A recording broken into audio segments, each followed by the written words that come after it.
Did you know there's a house that breathes with the moon? In Moonlight Village, at the very edge where shadows meet starlight, stands a house that no one can tear down.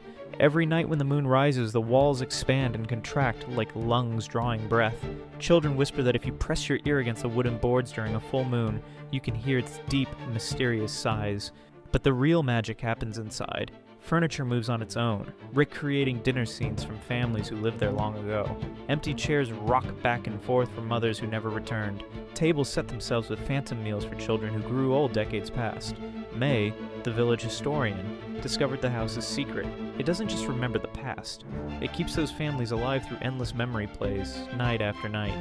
When May spent an entire lunar cycle inside, something extraordinary happened. Her heartbeat began matching the house's rhythm. She became part of its breathing, part of its memories, part of its ancient purpose to never let love die. Some say she's still there, helping the house remember.